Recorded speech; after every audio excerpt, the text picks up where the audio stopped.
ఓం నమో వెంకటేశాయ. మేము భీమవరం నుంచి వచ్చామండి. భీమవరం రజనీ గారు పంపించారు మమ్మల్ని. మేము సేవకని చెప్పేసి నాకు 30 మంది దాకా వచ్చాము. ఈ రోజు స్వామివారి గిరిప్రదక్షిణ ఉంది. దాని అనంతరం రేపు పొద్దున్న ముక్కోటి ఏకాదశి సందర్భంగా మా భక్తులకి సేవ చేయడానికని ఇక్కడికి వచ్చేసాము. అక్కడ వాళ్ళు ఏ సేవ ఇస్తే ఆ సేవ చేసుకుంటాము. ఇక్కడ స్వామి చాలా ప్రసిద్ధి చెందిన వారు. మనం ఏదైనా కోరికలు అనుకుంటే కోరికలు తీర్చే చిన్న తిరుపతిగా ప్రసిద్ధి చెందింది. ఇక్కడికి వచ్చిన ప్రతి ఒక్కరు కూడా మళ్ళీ మళ్ళీ రావాలనుకుని వాళ్ళ కోరికలను తీర్చుకుంటారు. స్వామి కూడా అనేక అనుగ్రహాలు, మనకి అనుగ్రహం కూడా చాలా మంచిగా ఉంటుంది. మేము ప్రతి సేవలో పాల్గొంటాము. పెద్ద తిరుపతి సేవకు కూడా వెళ్తాము.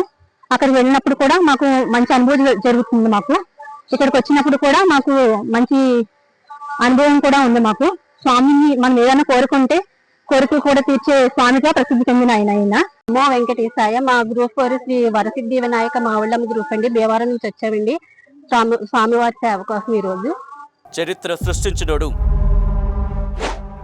ఇప్పుడు ఆ చరిత్రని తిరగరాయబోతున్నాడు.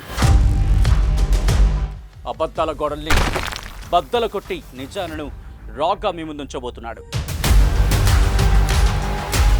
నిజమైన వార్తల కోసం వెంటనే డౌన్లోడ్ చేసుకోండి రా యాప్ని.